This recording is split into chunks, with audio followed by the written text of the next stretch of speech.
Hello, friends. Thank you for joining us. My name is Joel, and this is the O2 Drop.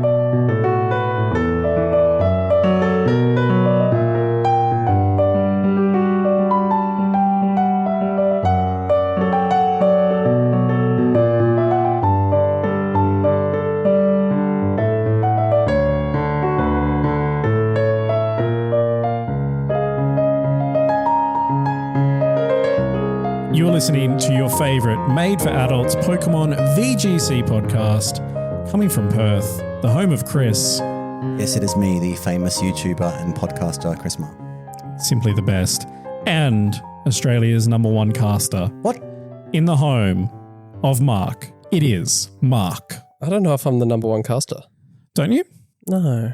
You'd be top 3. I'll take top 3. Yeah. But wait until Melbourne. Yeah. Because, you know, who knows who'll be doing it then, and we could get some... I've heard a rumour that they might be branching out into New Blood. Oh, really? Yeah. Interesting. So, yeah, we could be introducing more into the pool. Could knock me out of contention for top 3.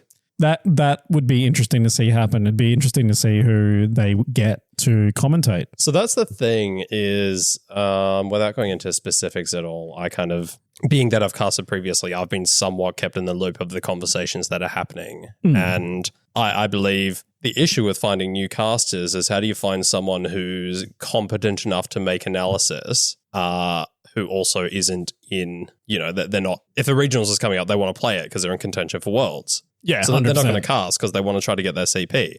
But you've still got to find someone who's like above that competency level, and they can't, which is how they got me. But When you say that they want to get new blood, like what do they mean by that? Because the casting team's only been casting like a year. I don't think it's a case of necessarily It's an ageist thing. replacing anyone. I just think it's a case of, so we had 4 people at Brisbane and then we had 3 people in Sydney. Yep. And I'm hearing they might want to go back to 4 for Melbourne. A bit more of a which rotation. Well, it potentially means that we might end up getting someone new. Yeah. Just because that's who we get. Interesting. I like competing, even though I do shit at it every time. Yeah. But I mean, I would also, if I could somehow do like a Hermione Granger and do both and twist the little thing that she's got and like, yeah. I mean, I am very sad that I have not been selected to judge. And I'm even sadder that I'm not able to get myself to Melbourne. Because I would enjoy playing Melbourne, I believe. Would you consider doing an all-nighter and judging from your house? Because Scrawl VGC is desperate for judges. Oh, is that on the Melbourne weekend, is it? It's on the 20... It's in late April, but it starts at 10 p.m. our time. Probably not. Okay, I was just going to say. That is... We'll talk about that. That Champions Festival Scrawl VGC event is insane. But no, I mean, yeah, for Melbourne, it'd be very difficult, I think, to find somebody who's a competent player, understands the game, has, you know, they probably need to have some level of confidence speaking about the game. Get a bit of charisma. And who's not participating. So it'd be very interesting to see who we get for Melbourne. Yeah. All right, but we should talk about different regionals because there was Seville. There was Seville. Sevilla. Seville. Shout out to Beautiful subscriber Liam Westy. Yes, Liam Weston, Yes, Westy VGC. Liam Yestelin. Destroying his opponent on stream too in round 11. I know. 2-0. The game 2 of like 3 turns was just perfection. Yeah, he played well. Shout out to Liam Westland. 10-3, finished 10th, made himself into ACM top cut. Shout out his team because I'm pretty sure Kieran would like most of this team. Goldengo, Roaring Moon, Insin, Rapid Strike, Urshifu, Amoongus, and Landorus. You don't actually see, because we obviously look at regional results every week. I don't often see UK players' names popping up. Like, well done for... No, Westy was the highest ranked UK player. So carrying UK on his back. And amongst a myriad of Spanish players, French, Italian, and German. So, yeah, breaking the mold for the UK. I think O2 Drops subscribers in general, our community, have had a good showing in this season. We've had obviously people like Dim, Kieran, like Hobbit. It's because we attract only the best players. Yeah, we've had like Underdog VGC, Alaska's best VGC player, Day 2 in Seattle. Liam Westland killing it. Yeah. Top 16, made ASIM in Seville. Yeah. 0-2 drop stays winning. Basically, we are the future of Pokemon. I think that's what I'd say. I don't think that's too much of a stretch. Wolfie, look out. Yeah. Seville was not won by Liam, though. He was won by, I'm going to say his name wrong. I went for Joel to butcher it first so I can make fun of him. Oh, Juan Nunez Moreno. That's good. Well done. Thank you. I like the way he said Nunez. Juan Nunez. But there was Juan Nunez. There was a slightly more exciting than Juan's team was the other finalist, Samuel Pereira. Yeah. Samuel Pereira from Spain, Espanyol. You know, I rubbished Spain the other day. I was talking about how Italy had taken over Spain. How they were washed. Spain was washed. And all of a sudden, Spain did well all of a sudden. But I guess it was in their home country. It was, yes. Samuel Pereira had a great task in the final, which was pretty cool to see. The last few weeks of Reg F have been quite wild. Yeah. I mean, the comments kind of been made that people are just over it. Bringing any old shit. Trying to catch people by surprise. Yeah. There was one Japanese player that attempted to get their invite from Seville. Kento Nunoda, 62th, unfortunately. But, that happens. The problem with that, though, is like if the Japan players and some of the other Asian countries as well, they have similar, like Philippines and Singapore that have their own like national qualifiers. If they don't actually win the event, their CP doesn't count for anything, right? Nothing. That's unfortunate. Singapore player Maurizio D'Andrea. 24th. I can't even imagine what it's like for these players where they're like, they have to go and win. Yeah. Like they're trying to avoid qualifying through their own system. It's just... And they're not getting any like in-person experience in their own home country because it's all like the qualifying system's a lot different. Yeah. I don't know what their local scenes are like. We'll have to find someone on the inside. If you know what the Singapore/Japan/Philippines, Jude, let us know. Thailand. Let us know what it's like at a local level in Singapore. Another player from the O2 drop who's done well this season. Yeah. O2 drop stays winning. We do. Hell yeah. Ironically, given the name. Changing that to the O2 submarine. Look, but before we get into the good of Seville further, I just want to quickly run my eye over any O2 drops. Very important shout outs. Yeah. Shout out Mikel how would you pronounce SUCH with a Spanish? Such? I'm not particularly familiar with Mikel Suc Soler. 0-2 with Farigiraf, Raging Bolt, Hisuian, Lilligant, Torkoal, Fluttermane, and Incineroar. There's actually nothing wrong with that team. No. That's not an O2 drop team. It's not. And then it looks like there is 1, 2, 3, 4, 5, 6, 7, 8, 9, 10, 11, 12 players who got their playmat and then didn't rock up for day one. Got to get that. It it does resell for like, what, $50 or something. So yeah, I don't know. Maybe they just wanted that playmat as a keepsake. Maybe. Lots of Seville locals had just rocked up and thought, oh, yeah. No 08s, but the closest that they got at the bottom of the ladder was an individual, Marco Cubi from Espanyol, who went 06, which is a solid effort to stay in the tournament for that long with Fluttermane, Tornadus, Amoongus, Rapid Strike, Raging Bolt, and Incin. On to the good, gentlemen. One thing I thought was very cute, when Samuel Pereira, the finalist, when he won his top 4 game, there was a massive celebration. I think it was his top 4 game. Yeah. But there was like footage of him like getting embraced by one of his Spanish colleagues. Yeah. And it looked like they were like some like emotional couple that were like... I was going to say, that got memed on a little bit, didn't it? Sam actually had to come out and classify that they're not friends. a couple. They're just good friends. But it was very cute watching all the commentary on that. But yeah, I like it. I like it when their mates get around them. When I win a regional one day, I hope I get to crowd surf out of the building. You hope you get a photo like Kieran got? Yeah. Where the Perth boys are embracing you. Yeah. Yeah. When I win, not if. When. Sorry. Well, yeah, exactly. For me, it's an if I win, so I'll just dream. Mm-hmm.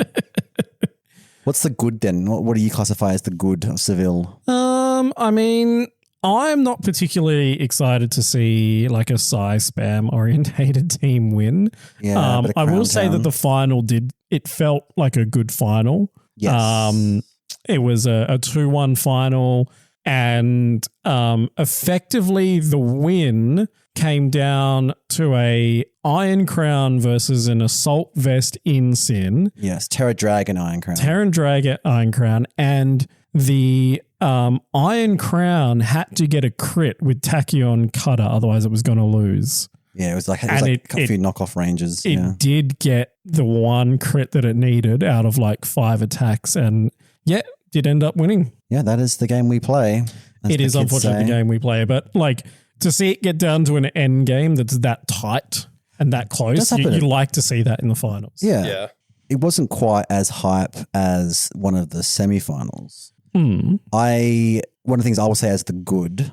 Well, it's controversial, right? So it was the game between Santiago Molina and Juan Núñez, the eventual winner. And the Santiago player, he is from, he is Spanish as well. Yeah, it was a Spanish mirror. Not mirror like team, but like the same country. And he was running Dondozo. And there were some very insane interactions, especially in game 2. And Costa was on commentary. Costa is for a second, I just want to say I don't dislike Costa or his commentary or his casting or his interview technique. What I will say though is that he's a very excitable person, and it's very, it's a very stark contrast to like the rest of the presentation. Yeah. Like when he's doing interviews with players or when he's like casting, it's like everything else is so subdued, and then there's him. Yeah. Yeah. I made some comments about it in our group chat today, and like it's a good energy, but no one else around him matches it or feeding off it, which makes it kind of. There was like if other people were there with him, like imagine like Ding Dong, it's Bronzong and Costa together at. Yeah, Aaron would be popping off at those levels. Would feel really good. There was a game where it was a Tatsugiri and a Tornadus versus a Lando and a Tornadus. And there was double rock slide flinches, multiple double rock slide flinches, multiple double Bleak Wind misses, multiple double Icy Wind misses, multiple like muddy water misses. It was just going back and forth, and it was just like, can someone land a hit, right? Yeah. It got to the end game where it was like a Tatsugiri versus a Tornadus, and it just had to like hit a muddy water. But the turns got more and more unhinged, and Costa literally deteriorated to just incoherent screaming. Hell yeah. And that's how you cast. That is how you cast. So I'm going to, honestly, this happened about 5 turns in a row. Are we getting a clip? I'm getting a clip. Listen, yes. This is Costa commentating game 2 of the semi-final at Seville Regional Championships. So this is Costa losing his absolute shit. Here we go, oh my lordy! We've done another miss! Another one! Oh! I'm losing my mind, Lee! There's too many misses! There's a third one! There's a missing! Oh, actually there is, but the Tatsugiri, it survives! Oh no! And this is what like, does that sound halfway through? It sounds like he started to walk through an Afghani bazaar. You can hear the crowd, and it wasn't like just that turn. It was like the Kwan to go in all the way. Was that an icy win miss of the Tatsugiri and the Tornado? It's like every turn. What you want to see? Like this is Costa just. That literally incoherent screaming. Is this what? Incoherent. I could translate every word he said in both of those. Oh my God, Lee! The misses! The misses! I'm losing my mind, Lee! Yeah, see, you get. Are you taking tips for this? I would love to hear Mark go off like think. Oh, Hobbit! They're clicking the fucking moves! The Pokemon are going off, Hobbit! Woohoo! Jesus. Just forget all your training. This is gonna fucking kill that Pokemon! Oh, he took the bastard out, Hobbit! Oh, he's fucking him sensually is what he's doing there, Hobbit. Let's go! It'd be amazing if you did that all with the correct pronunciation of all the and abbreviations and shit. Oh, doing it and all like keeping still properly. Yeah. Oh, we're just going to pick up the one-hit knockout on that one. He's utilised that same time attack button as well. Yeah. I don't know how he keeps that up. I'm already knackered. But no, that's like Costa's there and Lee's on the floor by comparison. And like Lee's too British.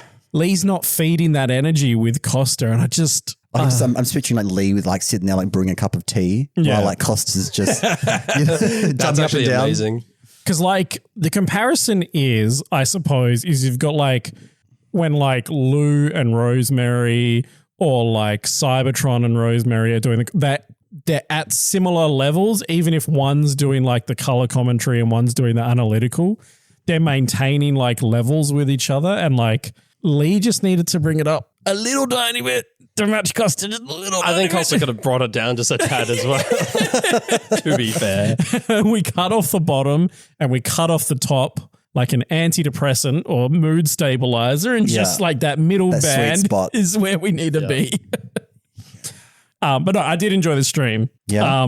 But we're basically at, this is pretty much the end of Reg F. That was the final Reg F regional. So congratulations to the best one-off Pokemon at Seville. Was it Great Tusk? No. Oh, there was 2 Great Tusk players. Take it back. Mark, would you like to hazard a guess at the best one-off Pokemon? Oh, Regulation F. People are getting a bit crazy Reg F, so it'd be something spicy. Yeah, I'm trying to think. It made it into day 2. Is it a Flamigo? Executor. It came 81st. Flamigo. It was Baxcalibur. There was one Baxcalibur. There was one Baxcalibur. It went 6-6, finished 81st, paired with Goldengo, Wellspring, Gouging Fire. Every time. Rillaboom. Just tell Chris you think he's a faggot. Like, if you're going to be homophobic, be open about it. Yeah, say it to my face, Joel. And Single Strike. So best one-off there. The best Pokemon at Seville to go through to day 2, Chi-Yu at number 1, gained 11.5% usage from day 1 to day 2. Finished in 3rd place. Tatsugiri gained 9% day 1 to day 2, finished in 3rd. Fluttermane gained 8%. Dondozo gained 7.7%. And Tornadus gained 6%. Roaring Moon and Wheezing Gala both gained 5% usage day 1 to day 2. If you want to have a bad time, you bring Rillaboom. The worst conversion day 1 to day 2, lost 8% usage. Gouging Fire lost 7% usage. Ting-Lu lost 6% usage. And then Porygon and Wellspring both lost 5% usage day 1 to day 2. All right. Is that the Seville highlights? We've got any? Because there was another event this weekend. Oh yeah, we got to talk about that one. The best core with the best win rate, best core of 4 Pokemon at Seville was, of course, Indeedee, Iron Crown, Tornadus. Yep. Urshifu? No. Damn. So close. Incineroar. Landorus. Oh, Therian. of course. I should have known that. And then the second best core was Chi-Yu, Dondozo, Tatsu. And so basically Dondozo Flutterfish was the second best core at Seville. If you can believe that shit. People are just like, people learn from you, Chris. Let's bring Dozo. Yeah, I mean, I invented Dozo. It's quite common knowledge. Yeah. The number 1 team with an 80% win rate was technically Chien Pao, Wellspring, Raging Bolt, Landorus Eye, Incin, and Fluttermane. I don't like that you say Chien Pao. Chien Pao. It just sounds forced. Just Chen Pao. It's correct enunciation. I would like a actual Oriental person I don't know. Oh, for fuck's sake. What? We don't say Oriental people since the 80s. Well, I don't want to say Asians too. Okay. Sorry. Chinese. I'm sorry. I take it back. Chinese derivation. Can a Chinese listener please tell us? Because it is if Bill based on pronouncing Chinese Chen Pao mythology, right? I mean, Mark shared the video about how he sounds when he enunciates correctly. What do you mean? You dropped that one in the Discord of like, I always like to use correct pronunciation, but I fear that I sound like this. Oh, and the guy talking about food? Can I please order a thing Oh, of... yeah. Excuse me, can you tell me if the Kung Pao chicken is spicy? Does that come with egg roll? Oh, okay. That comes with egg roll. The last one was just like him doing a racist accent. like American would, egg roll. Yeah. But this is like, yes, I'm interested in the Xiao Long Bao. Yeah, which should be, I'm going to be honest, I'm a bit like that when I go to restaurants. Well, you feel bad bastardizing it by saying, "Can't the Kung Pao chicken?" Yeah, right? Like, God damn. So it is a bit hard to know where the sweet spot is. It is. Being Australian, it's tough. It's so tough. It's so tough. But yeah, I mean, that's Seville. No one gives a fuck about Reg F anymore. We're about to go into this terrible fucking instance where we having into limbo. Where we're going to play Reg I, but the only regulation purgatory. Thank you. I like that. Should we talk about the other event this weekend? Is it the Armidale Cup? Congratulations to Timothy Nurse, another O2 drop player who's doing well this season. Probably not, I'm sure he's, I mean, I don't know what's going to happen at Melbourne, but he's pretty much like, he's in the top 30 players in the country, like guaranteed, right? Max's locals. Who's this? Tim. I'm pretty sure he's sitting in the invite window currently. He's on the fringes, yeah, so he'd be close if he's not in. Well, he got his third accessory bag, I want to say. I don't know. I could be making that up. But well done to winning the Armidale Cup. But the Armidale Cup, I believe, had 13 players. That was the second biggest VGC event in the world this weekend. The third biggest VGC event was the Cape Town Kitchen Special Event. Kitchen Regionals is back, baby. I kid you not. I'm looking at the Victory Road standings. I legitimately think there was 12 Masters. I think I saw 11. It looked I'm looking at, I see 12 on this list. Okay. There were so few though, because it was top 4 asymmetrical, right? Yeah, there was 5 in top which cut. was the funniest shit I've ever seen. Yeah, so it was smaller than the Armidale. I mean, Lab Mouse doesn't even have it up yet. It was smaller than Lab Mouse probably doesn't recognize it was a tournament. But unfortunately, Big Picket does. So the Diablos Vault Cup in Armidale and Perth was bigger. This was a 12-person event, and someone from Germany said, "Aha!"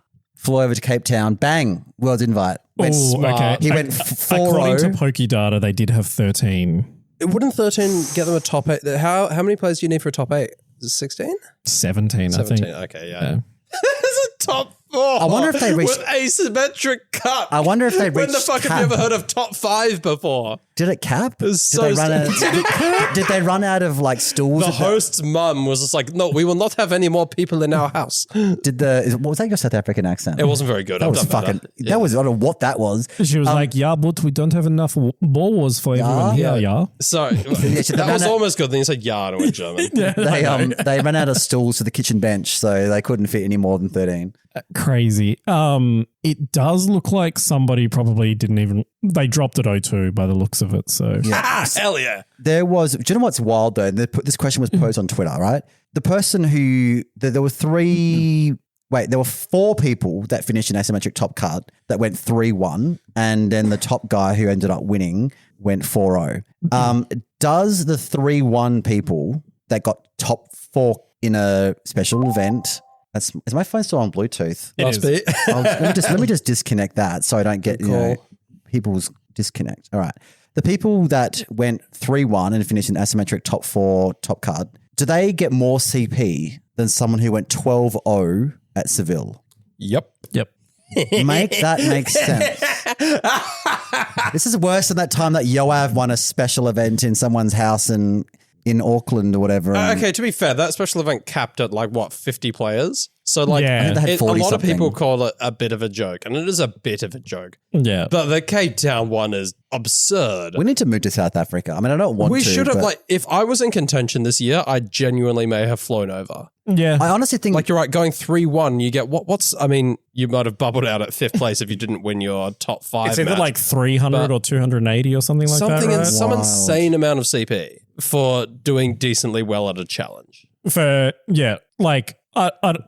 came second at Diablo? They just got 300 points if they went to Cape Jared Town. Clapham, I believe. Yeah, congratulations, Jared. You're in the top 30 in Australia now. If you had gone to South Africa, Unfortunately this weekend. for you got 32 CP instead. 40. Whatever. Yeah, but Either way, it's not 300. it's not, and I acknowledge that the Mesa region needs representation. However, get them to cap their challenges first before you give them a special event. Yeah. We don't get a special event here on the other side of the fucking country. And I mean, to be fair, our turnout isn't that much higher. But if we got a special event, excuse me, it's better than 12. it is better than 12. We got 13. If we had a special event in Perth at our biggest card store, which holds about 100 people, it would cap. Oh, 100%, because all the Easterners would come over. Exactly. So But even just Perth players, I reckon we could probably cap it with 100. The number, when we had Perth regionals, the number of Perth players you never see at locals who came out of the woodwork to come and play at regs. Look at you, Alex Poole. I'm not even talking about dozens older of people retired like people. that, right? That will come and play a regional or a special Looking event. at you, Lionel. Yeah, No, I'm more talking about casual players who don't go to locals, but they will show up to a Not the regional. washed oldies like me. No, exactly. Yeah. But I mean, also the washed oldies like you. Maybe if they wanted more people to come to this kitchen in Cape Town, maybe they could have said, we'll actually serve you meals as well from the kitchen. It's fully catered. You have Budavos. Because they don't get any prize money for a special event, so at least get a free meal from the kitchen while you're there. Yeah. That might get a few numbers. It's I don't wild. know. I don't even know what the winning player played, but probably something mid, respectfully. Who cares? Yeah. I don't know who won. I don't know what team Tim was using when he won the cup yesterday. Something good. Somebody took triple Reggie. Hell yeah. And top Ford with it, I believe. So Nice. Very nice. hell yeah, Perth. Running triple Reggie, or if you're a Wolf Click 6 Reggie, it actually does take a lot of skill to actually pull that off. It's not something you can just slide into easily. No. But yes, there is something bigger and better than the Cape Town special event. No way. And that is, we have a date. I thought you were Do married. We finally Where are you have a taking me, Joel? date for Yeah. champions. It's about time that you asked me out. Oh, champions, right. Okay. Oh, yeah, don't give a shit about that. Joel's taking me out for some nice Italian. Fuck yeah. Have you been to the Italian restaurant at Hillary's? I don't think so. Mamma Mia or something like Mamma Mia? No. Is that where you're taking me? Modo Mia? Oh man, they are the best fucking gnocchi there. I'll dress up all pretty. Excellent. If it's good enough, I will put out. Heat. Yeah, champions is a thing, I guess. Champions is the thing. There's lots of excitement around it. When this episode drops, we will be 6 days away from its release, which is very exciting. There's been lots of leaks and rumors and some sort of confirmations. Which we will now discuss. We will now discuss in detail. Chris looks like he's pulling it out or messaging So his do we want to, boyfriend. I think, Yes, I'm undoing my pants as we speak. fair enough. The first thing we should probably talk about is the info that got confirmed, Yes. which I believe was since the last episode. We haven't spoken about this yet. No, we haven't. The Pokemon Z to A starters, being Emboar, Meganium, and Feraligatr, they have all had their abilities revealed. Yes. Now, Feraligatr got Dragon Eyes, which is Yeah. like Aerialate, it's like Pixelate. It turns normal type moves into Dragon type moves and gives them a 20% boost Hell yeah. on top of the same type attack bonus boost. Meganium Damn. gets Mega Soul.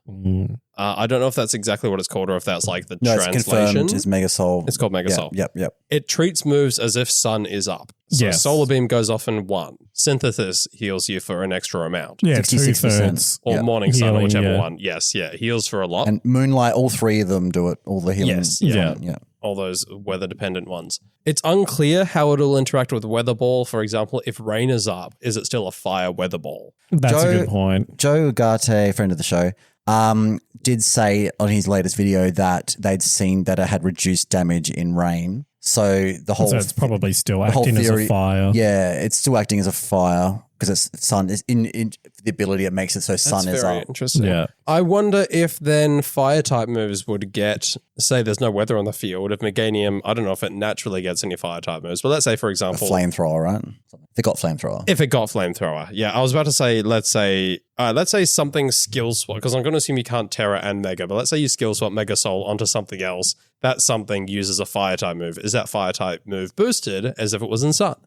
I think so. You would assume so. I would assume so, but who knows how they've coded it. And we also don't know if it's going to get growth. It doesn't currently learn it, but it technically would get +2/+2. I got to quickly mention this. I got shit. So Chris and I featured on Scoot Easy's video. And Go watch it. Great video. It was a great video. Go check it out. We talk about the new abilities for these starters. And I said, even if they give it growth, it doesn't matter. It won't be good. Growth, so for those who don't know, growth boosts your attack and special attack by 1 stage, which is not good. Growth in Sun boosts your attack and special attack by 2 stages. It's essentially a nasty plot and a swords dance at the same time. Yeah. That sounds cool, but the issue is it's got, I think, 105 base attack. It's not the worst attack stat. Theoretically, you could have a physical move on it. You could run it as a mixed attacker. I would imagine that would be Solar shit. Blade. Yeah, it does get Solar Blade, true. But like I said, I imagine that would be shit. So functionally, 99% of the time, it's just nasty plot. Yeah. If anything, it's nasty plot, but also you're about to take a shitload more damage from foul play. Yeah. Nasty plot, as I said, is not a good move in VGC. It rarely gets clicked. I didn't say this on the video because Chris did. Yes, there are Pokemon that use it. I'm not saying that there are not. Golden Go, very popular in Regulation H with nasty plot. Bulky or Focus Sash, Calyrex Shadow Rider, some of them are running nasty plot. I don't think it's... So it sees play, but typically it's not a good move. It's a rarely clicked move is what I said. I think rarely clicked is correct terminology. I don't think you should say it's not a good move because it is a good move. It's just that it's situational. On the very, very specific Pokemon that can utilize it, it is sure. I think it's as a percentage of Pokemon that get nasty plot, it's pretty rarely used. If you're looking at a... Yes. And if maybe I should have been clear as if Meganium in the new game suddenly got nasty plot, no one would give a shit because it wouldn't be good. Yeah. And people are popping off because growth, it's boosted in Sun, therefore it must be good because Sun's always up for Meganium. It's a bit of hopium, that's all it is. But it's functionally nasty plot and nasty plot would not be good on Meganium. But I copped a hate comment. Sure did. I'm calling it by name them. name. Yeah, not that they had a particularly original or recognizable username. Well, while you're looking it up, how did you feel about the comment that said that you and I should swap bodies? That was some of the funniest shit I've ever seen. That listening to our voices, apparently we should be swapping bodies. I still don't know how to take it. I don't know how to take it either. I'm pretty sure that was somebody that we know. No, it was a rando. I think it was. It was not a name that I recognized. I sounded weird in that video. I sounded like I had a lisp. I don't normally sound like a lisp, right? So, okay, now I'm annoyed because this person's like, that fucking nerd Mark looks like he should have a lisp. Maybe just, I didn't look gay and you did. Maybe that. That's what I'm wondering. Let us know. Do you think Mark looks gay? That was in the abilities leaked video? Was there a response or? Leaked abilities one, yeah. Yes, yeah.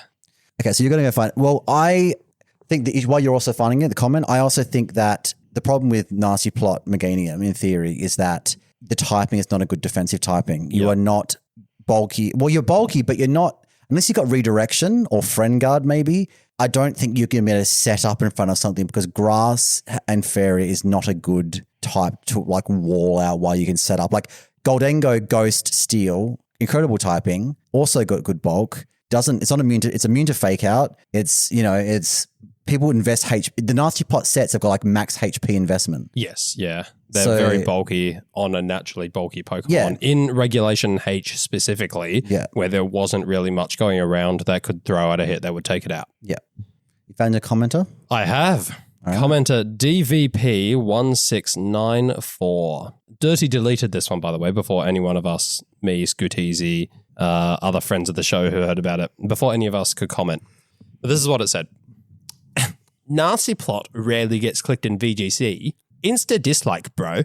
I know you're new, but these idiots can't be this stupid. And you just agree with him? ? Total lost of all credit and instantly can't take anything serious after that.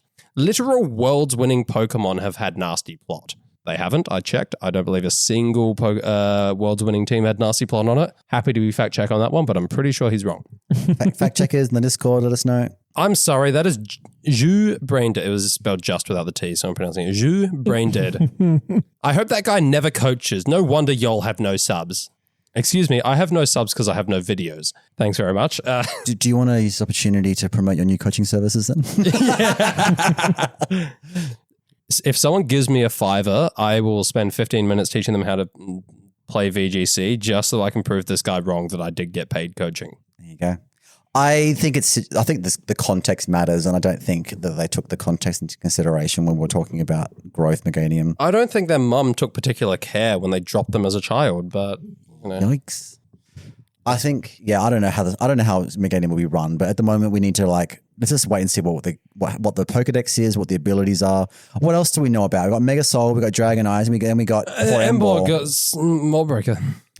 Sure did. I said this Moving on Scooty's video, but there will be some niche sometime where Moldbreaker comes in handy because there'll be like some toxic team on the format that has like Sturdy or, Mimikyu or Flashfire or something like that. Whereas like, okay, Moldbreaker could actually be kind of coming clutch here. But no, I agree. It's just kind of a bit of a nothing burger. It looks nice, shiny, nothing else. I'm a bit of a Moldbreaker stan, to be honest. I think it's underrated, but it's not amazing considering the other abilities. I came in top 8 Perth 2020 with a Moldbreaker Pokemon. It was specifically Moldbreaker Excadrill so that I could high horsepower Rotoms. There you go. Take that, DVP 296. To be fair, he didn't say anything about Moldbreaker. Yeah, but he doesn't like he thinks that you're not a credentialed. I think so, yeah. Yeah. He thinks I don't know what I'm talking about. And I don't, but I think I know more than he does. Yeah. I'm also assuming it's a man. Like, it had very male energy to that comment. Yeah.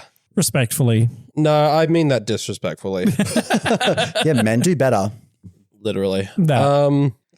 Dragonite got... Yes, that's confirmed. Dragonite got multi-scale. I think a lot of people were disappointed because they were hoping for something exciting and fun. It should have got Aerolite. It should have got Gale Wings. I thought it maintained Inner Focus. No. Nope. But the plan is now you can run Inner Focus Dragonite, have your Intimidate, Fake Out boost, then Mega into multi-scale. The only thing how many people have been saying, you can have Inner Focus, eat the Fake Out, and then Mega Evolve's like, cool, now that you've taken the Fake Out chip, your multi-scale is offline. True. But people probably won't click Fake Out into it. It's a deterrent. Yeah, the being immune to Intimidate on lead and then Mega-ing into multi-scale, that is actually decent, assuming you're running physical Dragonite. I've seen some people saying that they will do, even though the special attack stat of the Mega it's 20, is 30 higher. points It depends on It's what weather setters 130 and we've got. 140, I want to say. It's about 145 on special, I think. Yeah, maybe it's... I want to say 130 attack, 145 special attack, plus or minus like 5 on each. Yeah. It's about that, right? Yes. And I mean, people might run mixed. That could be interesting. Maybe so you're saying that finally, after basically 10 generations, to give or take, we're finally going to get a functional mixed attacker? Nope. I'm copingly thinking that it might happen, but I don't think it will. I will say that Pheromosa was a mixed attacker. I mean, Regieleki for a little bit in Series 12, Sword and Shield as well, but it's not like it stayed there doing that for a long time. I also can't remember who it was. Tapu Koko had some mixed sets. Someone had a lot of success with mixed Groudon. True. I have seen that as well. It was serious nature Groudon, I think. Neutral all the way around. There'll be someone listening here who's like, these fucking idiots. There's been so many good mixed attackers. Insta dislike, bro. It's on a world's winning team that one time in 2014. I believe that more than I believe there's been a nasty plot on a world's winning team. Yeah. I've definitely had to. I remember when I've built teams, I've definitely had to go for naive nature or Quirky is the other one. I can't remember what the other one is. Yeah. There's 5 neutral natures. No, is it like one? You don't want to. You want to takes away special. You figure out which defense stat you don't Usually, want. you take away special defense because all the weak priority moves are physical. Apart from there's like 1 or 2 that are special, like vacuum wave.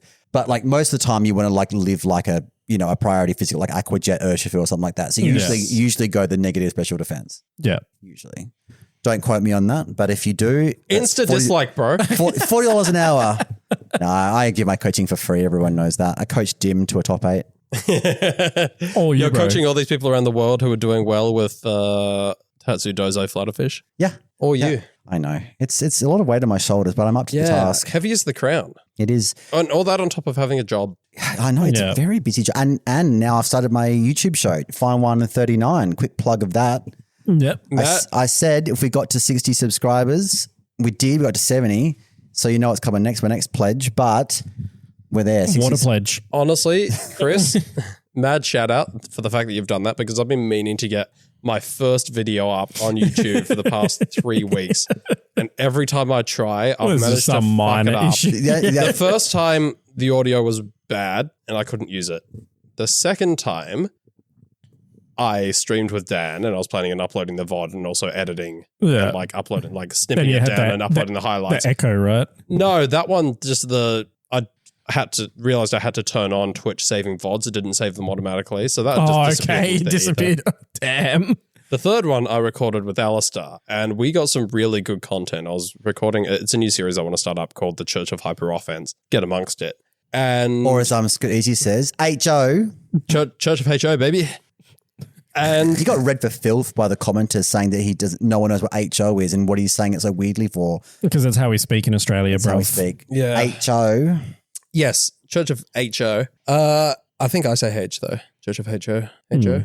Now I'm second guessing myself. Just don't think about it. Say it naturally. And when it comes next time you don't say it now. Church of Hyper Offense. Where the fuck was I? You and Alistair, the Yes. third attempt at Recorded recording. good content, listened to it back, realized after all the audio testing I did at the start, I hadn't recorded his voice. Are you serious? Is it not recorded anywhere? No. Nope. Because so essentially what happens is you're supposed to like set up a audio input from Discord on OBS. I spent so much time trying to figure out other tech issues at the start that by the time I finally got that sorted, I was just rushing into getting it started. I did an audio test with him, but like I said something and then he said something. I listened back to the audio test, realized I had an echo. Without getting to the part where he says something, I was just like, oh shit, better fix that immediately. Go back, mute a couple of things, all sorted, listen to it again, record my own voice. Okay, great. The echo's gone. We're good to go. At no point did I actually get to the part where I tested and listened back to him coming through. Yeah. And I was a fucking idiot who hadn't set up an input for his Discord. And I haven't told him yet. So I'm probably going to have to let him know. Learning. I actually before this episode drops. Alistair, he's generous with his time, but his time is limited. You can't always get Alistair when you need him. Like, when's the last time you had him on this? We miss you, Alistair. I feel super bad because bad, he set aside his Sunday afternoon and he had to wait around for ages while I got tech issues resolved. No. But I've already edited together the intro for it, so he's going to have to come back and do it. You might have to make him some pound cake. Shout out. If he came today, he would have got some. Yeah, true. So, spoiler for the bottom cut, we're going to be testing Mark's pound cake. Shout out to if you want to hear gripping stuff like that, $3 a month. Yeah. a proper plug for the $3 a month to support the ongoing cost of this podcast. Alistair has started The Top Cut. Yes, this is very exciting. Which his first video he's put up. So Alistair, 3-time Perth regional champion, one of the best players in Australia over the last decade. Also just a great guy as well. Fantastic human being. Is putting together a series which he has dubbed The Top Cut. It is part of our Bottom Cut offering where if you check out the02drop.com, it'll redirect you to our Buzzsprout page where you can subscribe for as little as $3 a month, gain access to our Discord where the Top Cut videos will be shared. They are unlisted videos on YouTube. You will not be able to find them without the link. That link sits exclusively in our Discord server. First video is fantastic. It is how to start team building in a new regulation in a new game. And he goes through the tips that he has used for the last 10 years to be one of the best players in Australia. Consistently good player for 10 years is a pretty hard achievement to do, but he's done it. Yeah. So big shout out to Alistair. We've listened to our subscribers. A lot of them have said, we love what you do, but we would like some more serious VGC stuff. We would like some actual good VGC content. Yeah, so the subscribers that whinged about us like not talking about strategy enough. We are listening. And yeah, I think we are going to do a lot of preparation for champions, a lot of preparation for the Melbourne regionals, which unfortunately will be Scarlet Violet still, Reg I, but we have got a great little VGC competitive community in the OT Drop. Yep. So do subscribe. And you also get to play Mafia with us. You get to judge each other's cooking. Yeah, Mark does some great cooking that we get to judge. There's Cottage Core. There is you can have your top favorite 10 Pokemon rated by us. We will rate your top 10 favorite Pokemon or top 10 least favorite Pokemon. Yeah. We will rate anything actually. You can see pictures of Chris's mum modeling in the 70s. That does, it's good unfortunately, come up quite a bit. She was hot. And we do cash prizes. We do what do you mean tours. Was, Mark? Yeah, she's still got it. She's still got it. A bit of that gilf energy. Yeah. Cash prize limitless tours. You're also making it sound like people don't actively participate and post their own stuff in there. It's just like you get to come and watch us post videos of cooking. No, you can also post your own pictures of cooking. Yeah. It's a very involved little community that we're developing there, and we would love you to be part of it. Yeah. I don't think we've got new subscribers to shout out this week. No, there was an individual. Shout out to you when you go online to the o2drop.com and subscribe. Yeah. You are our new subscriber. Well done. Thank you. Yeah, someone should employ me for a marketing job. They should. It's in my name. There was an individual who reached out to us via commenting on a video that their link did not work. If that is you, please respond to the email that was sent to you, and you will get a new link. We will fix it. Champ Ninja Star. Oh, we're just doxing them now. I mean, That's their username. that's not their full. That's their full legal name. That's their full. Oh, it's a great legal name. Yeah. Reach out via email that you received, and you'll get another one. I got a shout out this week. You did. Yes. So Sorry, that sounded like I was affirming it. You did? Question mark. I You did? did. I did. There we go. You go. Sydney Regional Championships. My first round opponent, who was finished first in person event. He finished top 4. Yuzhang Peng, I believe. Yes. So I think we're still saying it wrong, but Yuzhang Peng. Sorry for saying your name wrong. He mentioned me. And he goes, "Oh yeah, I knew Chris Ma, opponent round 1. I knew this guy. I knew he had a podcast." And then he dropped the line. I knew he ran a podcast. So apparently you're the mastermind behind the O2 Drop. Yeah, me and Warren. So he said he literally dropped a statement saying, "Never meet your heroes." Yeah, but he cut himself But he off. cut himself off. And I'm He's like, what? never meet like he's big online. Yeah. Wow. Congratulations for being big online. Yeah. Thank you. I mean, it was people very funny. know of me. I'm on a I list. showed my wife that snippet. My wife. I showed her that snippet and the lead up of like where he goes, it's cool meeting people that you know online. And she was like, "Oh my God, that's so cute." It was, and I feel bad because I thought we got him mixed up with a different Chinese player with the same first name and a very similar. It was like Wang instead of Because there Peng were or something. 2 Yuzhangs in top 8, I believe. Yes. Well, And Yuzhang Wang was the finalist. And I think one of them is Australian and one of them is from China. yes, this one is Chinese. The one I'm talking about, the shout out. Okay. He's Australian, very, very Australian accent. But he was actually quite pleasant, and he did give our match a fair recap. I didn't disagree with anything he said. He knew, but he knew the way to beat me. He was all over it. All over it. I think I just surprised him with the Flutterfish turn 1 speed. My flutter main being faster than him. So I ran quite a fast flutter main. But once you figure that out, that's why I don't like best of 1 events, because sometimes you need a game to suss out those speed interactions, suss out how the individual plays, what the main threats are. Because often looking at a team sheet, you don't get enough information. You need to kind of figure out a lot more than that. Yeah, we'll talk about. I'm sure Alistair will talk about that sort of stuff in the top cut. He will. It does raise an interesting question, and I've seen a little bit of discourse about it on Twitter/X, and that is: do we think we're going to maintain OTS in the Champions era of Pokemon? I know that overall the competitive community are very much like we want open team sheets to stay. However, I think without Terra being available in the current regulation MA, whatever it is. Regma balls. Yep. Regma balls. I actually don't mind the idea of closed team sheet if there's no... For in-person best of 3? I think I mean, obviously you can get, it's like just playing we survived. GC. Yeah. We survived. We lived through it, Joel. We survived We it did. for 10 years without open team sheet. Some of my best performances were in closed team sheet. I think it's because you can, because obviously it's like with every format, right? Obviously the community's grown a lot more and there's a lot more variation, but back in the day, there was only so many ways you could run Pokemon. Yeah. You would have a lot of practice games on the Showdown ladder, wherever else, on online ladder. You'd come to an event, right, these are the Pokemon people are running. These are the move sets. This is the threats. This is the Z move on that. This is the Mega Stone they're going to have. This is the Mega that's going to be used. You can see a team go, yeah, that's going to be their Mega. That's going to, and there was still some surprises, but you could bring surprises to beat other people's the meta threats. I enjoyed it. Yeah. I'm not saying that closed team should come back, but without Terra, I can see an argument being made as like, well, why do we need open team sheet as much? Yeah. It is less, obviously it's a bit more accessible to people learning the game if there's an open team sheet. Yeah, I agree. But I mean, it doesn't have to be open team sheet. Like I know the Japanese players love their closed team sheet. Yeah. Well, then their flip side is that their OTS includes natures and shit like that, which is stuff that we don't have in TPC. And natures do regions. give you like a more of an idea of how it's what it's doing. Yeah, like if you see something Adam and you go, okay, well, it's probably not going to be.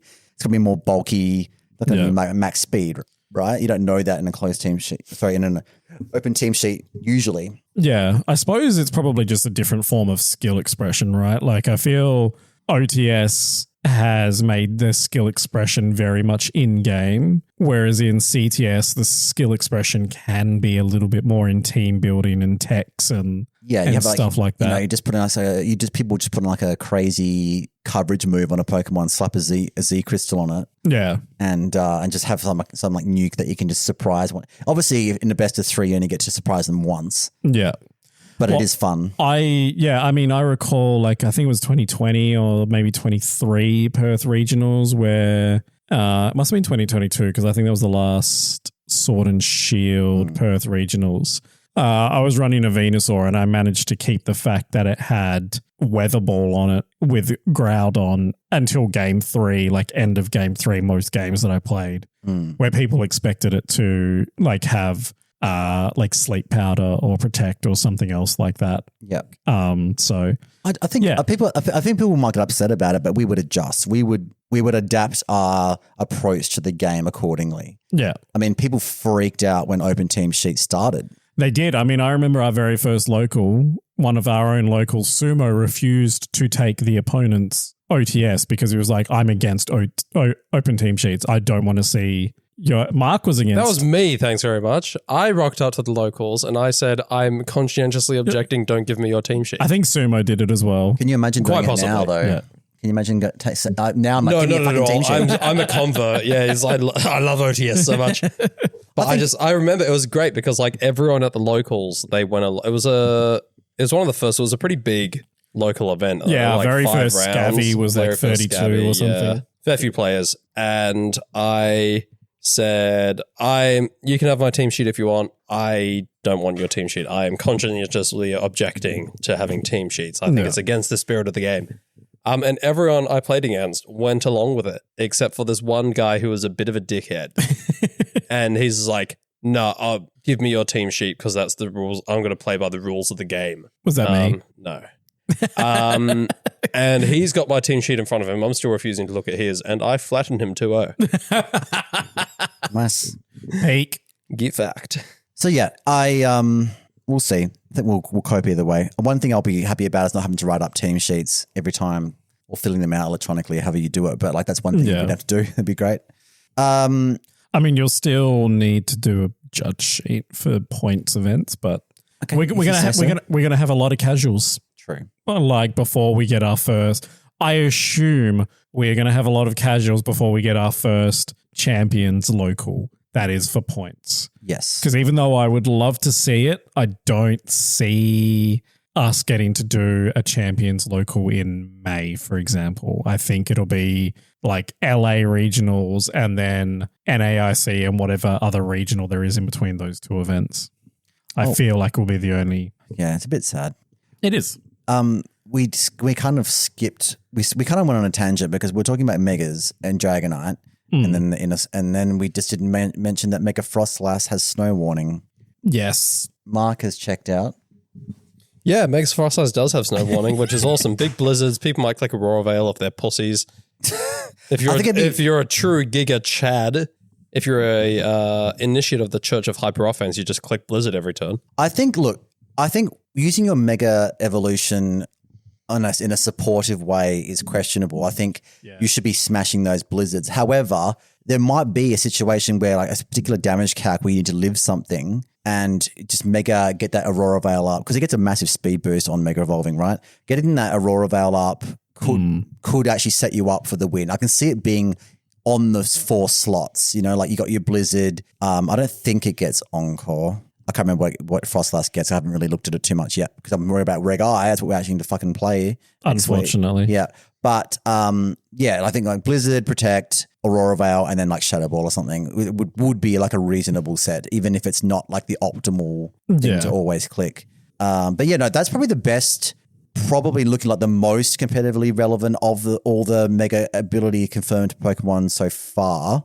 There is a lot of other changes that have been confirmed though. We're still not really sure what's happening with this priority between mega evolving, switching Pokemon in and out. No, I think that's confirmed. Well, we're not sure. Is it based on like the speed of the Pokemon doing it? I think people have confirmed that it's working the same way it always has. It always has. Okay. It was just weird editing that made it look like the mega was happening before the switch. Okay. Because there's a lot of panic about that. I believe it buffs and nerfs a lot of Pokemon. It's definitely been supported by a lot of people who've been playing the game, from what I've heard. Okay, excellent. Okay, we don't talk about that then. That's good. But there was some digging around. People found out that sharpness has changed. Yeah, sharpness now supposedly includes claw moves. So the most notable of those would be Dragon Claw and Shadow Claw. There's also Crush Claw, Metal Claw, and Dire Claw. Oh my God. Sharpness Sneasler. It's coming. Yeah.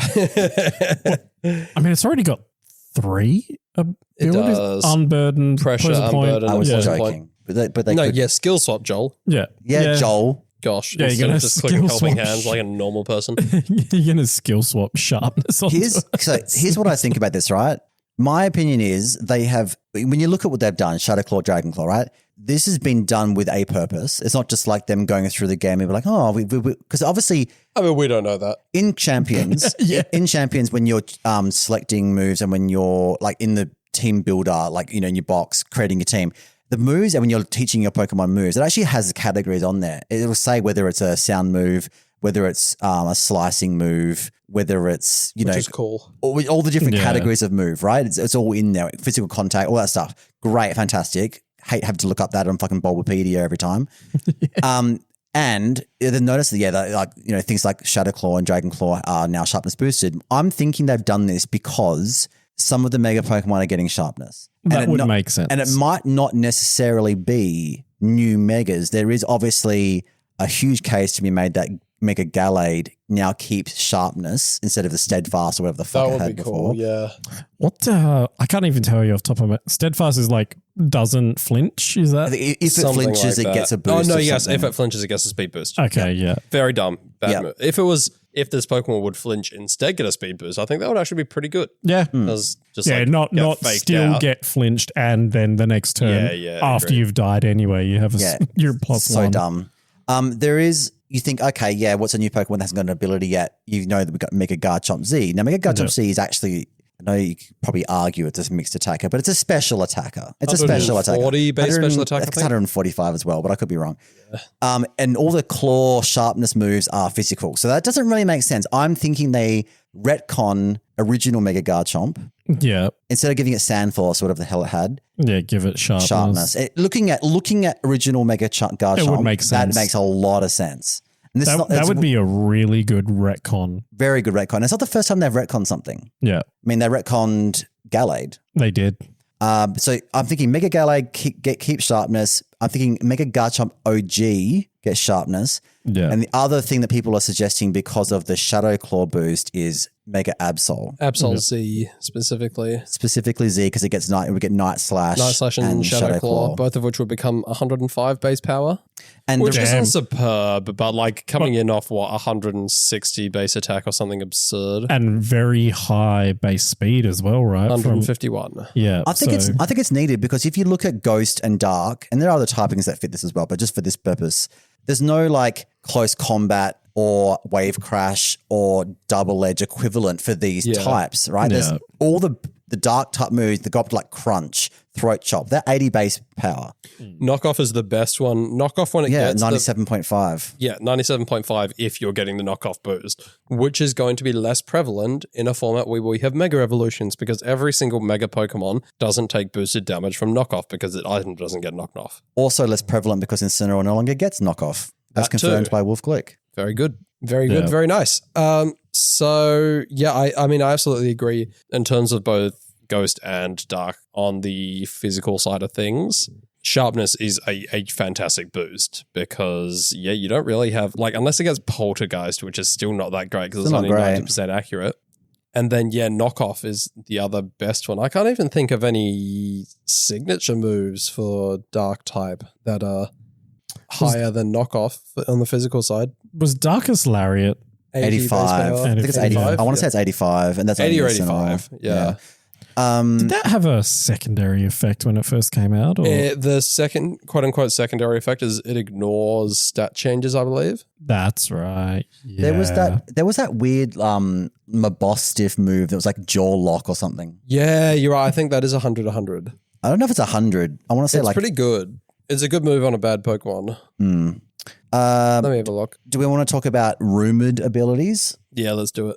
All right, so let's just smash through these so we're not talking about, fan fiction the whole episode.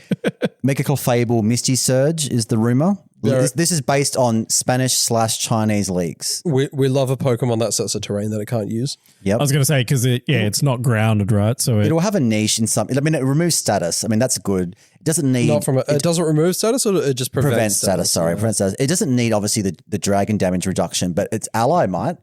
Yeah. And you don't know what sort of dragon types could be centralizing in the meta. We don't know. This could have a niche.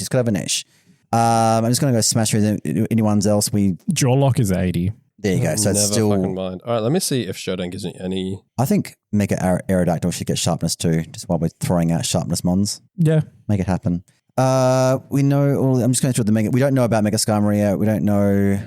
Surely Mega Skarmory, if you're like looking at design, it is a candidate for sharpness. I don't know if its move pool supports that, but yeah, look, it does look like it should get sharpness, but then what's Metal Claw? Like that's a shit move. So yeah, we'll see. We'll wait and see with that one. Mega Charmica, we've got no idea yet. There's so many Megas. Mega Staraptor apparently gets Defiant because the Chinese translators that was like doing text, like doing the translations for the in-game text, said that he saw it get a stat boost when intimidated, but he doesn't actually know if it was contrary or defiant, but it would make a lot more sense to be defiant, which I think would be cool.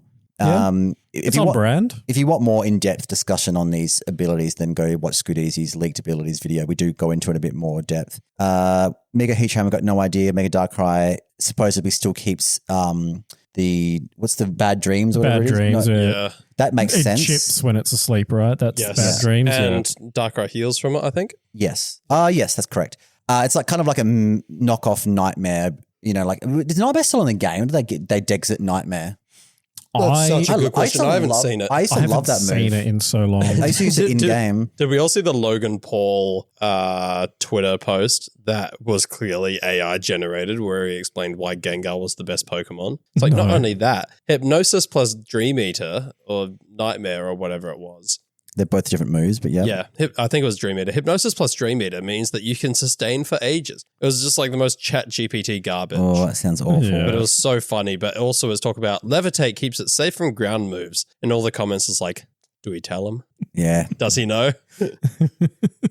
Mega X. 10 years, Logan, you got to let it go. we don't know about Mega Scolopy. Mega Scrafty, we don't know either. Mega Electros was meant to get some sort of transistor ability where it buffs electric type damage. We don't know if it's exactly transistor or something similar. I mean, it looks like it should maintain Levitate, but that's purely a design thing. Yeah. We don't know about Chandelure. We don't know about Golurk. Mega Chestnut keeps bulletproof. Yep. Mega Excadrill supposedly gets some sort of hyper drill, something like that ability where it hits through Protect. Unseen Fist, basically, as well. Yes, like hopefully a less powerful version of Unseen Fist, because that's fucking crap. But when you think about it, two of Excadrill's best moves are Rock Slide and Earthquake. Mm-hmm. Neither of those make contact. Which means neither of them, if it functions exactly the same way as Unseen Fist, neither of those are going through Protect. Yeah. So some people were kind of freaking out a bit, and I think we It's somewhat balanced, spoke about this in the video, and I wasn't thinking, but you wouldn't just be able to Tailwind Earthquake spam through Protect. Yeah. Because the Earthquakes wouldn't go through Protect. I believe. I wouldn't think. Okay, we'll have to see how it actually High works. Horse, on the other hand, boom. Boom, if it hits. Skibbity. Make it 100% accurate, thank you. Yeah, please. So Scovillain supposedly gets something like Circulating Burn, where apparently like Something like Circulating Burn. Well, that's the name. Not a thing. Okay, something that where if the Pokemon opposite it are burnt, like the opponent's Pokemon are burnt, it gets Leech Seed healing style from the burn. Okay. We don't understand how it will work. Pyroar gets a Fire-type Dragon's Maul, 50% boost on Fire-type moves. They've called it Thermal Boost. Is that enough to make Pyroar good? No, because it has like 127 of special attack or something shit like that. As a mega, that's pretty good, but I was think good like 3 generations ago. Yeah. The issue is it's just not going to be as good as Zard Y. Yeah, that's a fair or Delphox or Heatran Delphox or Chandelure. It'd have a niche because it would have a higher damage output on its Fire-type moves than both Delphox and Chandelure. It also walls Fluttermane. And it was Fluttermane, and I think it's faster than Chandelure. It's 100 and something base speed. 124 or something. Yeah, so here's the thing. Like, that makes it playable. Oh, look, I think it doesn't make it... It'll be C tier rather than D tier is what I'm saying. I think it's a good buff. The issue is, like, there just happen to be Pokemon that do it better. Yeah. But it might be a format where like things are banned or something. If they give it Eruption, I'm putting it in S tier. Oh, if it gets Eruption, holy shit. Damn. Yeah. I would go off. Or like what else could they give it that maybe like it also increases the accuracy and it can get what's the one that guarantees burn when it hits? Burning Jealous. What? No. No. Burning Jealous. Incinerate? No. The fire type Zap Cannon. No, I know exactly what you're talking about. That no one's ever uses. Yeah. Something funny like that. Inferno? Yeah, Inferno. That's right. I ran that on Chi-Yu one time. It was very funny. Clicked it twice, missed both times. Nice. So one of the Raichus, and there's a bit of argument about where it's Y or X, but one of them allegedly gets Electric Surge. Or potentially both of them. Raichu Y, if it got Electric Surge, we've already said on Scoody's video, would be pretty cracked. It'd be nuts. Be pretty nuts. Yeah. But I mean, so strong. every generation has a cracked electric type, so why not this one? Yeah. True. Baxcalibur keeps Thermal Exchange. McGinnis keeps Soul Heart. That makes sense. Yeah. I'm not even going to... Zero Aura, we're not really sure. Someone said it was always Speed boost, but maybe... And Lucario Z getting Prankster makes no sense. I think it was just really fast in the footage. I think someone just misunderstood. They saw Lucario move first with a status move. It's like, it must get Prankster. Like, no cunt. It has 151 really base fast. speed. Yeah. Glamora gets Levitate. This would kind of make it a bit better because at least now you can Mega Evolve in front of like a ground type and not just die straight away. Yeah. And I mean, I still think like, you know, if you're running like a Meteor Beam set, which is probably the best Glamora set, unless you're running like a bulky Toxic Spike setter or something, it's going to be a hard one to... Someone will use Mega Glamora and it looks cool, but I just don't know. I think Levitate is the only ability they could really give this Pokemon outside of something new and just completely busted. Yeah. Is the only ability they could give this Pokemon that would make people want to run it over regular Glamora. Yeah. They did good here, making it not too cracked. Crabominable, Defiant, likely Defiant. Same with Staraptor. They saw the stats go up when it dropped a stat. Yeah. And that we have already, Crabominable Defiant would be quite scary. Golisopod Tough Claws, which is good for it because all of its stabs are contact moves. So suddenly you're looking at like huge power, leech lives, iron heads. By that you mean a lot of power. They're not giving it huge power. No, sorry. It's getting a 30% boost of all contact moves. And its entire move list is all contact moves, including like U-turn, first impression, like the whole shebang, all its water attacks. Liquidation, Aqua Jet, Iron Head. So it's already pretty good stats. Now it's hitting even harder, which is good because like it doesn't get to hold a life orb, right? So you're getting best of both worlds. You get the best of both worlds. It wasn't really an opportunity for you to sing, but okay. Yeah. Soz. That is all. Do that. That's all the leaked, rumored, ones. I don't know of any other leaks. So those are all rumors. At the point of recording, none of that is confirmed, apart from the part where I chimed in. Is like, that's confirmed, actually. So that was a bullet. Yeah, I'm sure after we finish recording, it's all going to get confirmed because every fucking either week. that or they're just going to release some information that's like, that's actually all bullshit. Yeah. I hope you enjoy Pressure, nerds. Oh God. Don't ruin. So yeah, there are some. Speaking of pressure, we've confirmed there's no more PP ups or PP maxes. Yeah, everything just has a defined PP. Everything's either gone up or down depending on which move it was. Like Protect's gone down to 8. That's it. You get 8 Protects. So pressure could theoretically actually be relevant because Pokemon do protect a lot. They do, Yes. In a game. Suddenly, although here's what I'm confused about. I always thought that pressure just worked if you like just whatever you clicked, but apparently I heard that pressure only works if a move targets the pressuremon. So protect technically wouldn't be deducted. From what I've seen, pressure is always active. It's not just field effect. Maybe can someone Bulbapedia that while I'm talking? That'd be great. Like where's our fact checkers? We need them in the room. So PP's changed. So a lot of moves that were 10 are now 8, or some of them have gone to 12. Yeah. And then pretty much the maximum you can get for like any PP is now like 16 now. Wasn't there some 24s? There might be 24s for like low base power, like quick attack or something. I don't know. But they're definitely angling the PP more towards PvP than PvE. Like you look at the PP on a lot of moves, and they were still like PP'd and geared towards your journey through the game. Like there were still things that are getting 40 PP. Mark, are you on Showdown right now? No. Okay, just checking. Looked like you were. The way I said that made it sound like I wasn't. No. No, I genuinely wasn't. I would, but then I'd be playing VGC, Yeah. Actually, I could do Ranbats. Queuing up. I'm just reading pressure now. Don't do Ranbats. Yes, also, pressure applies to moves that target the entire field, such as Rain Dance. Yep.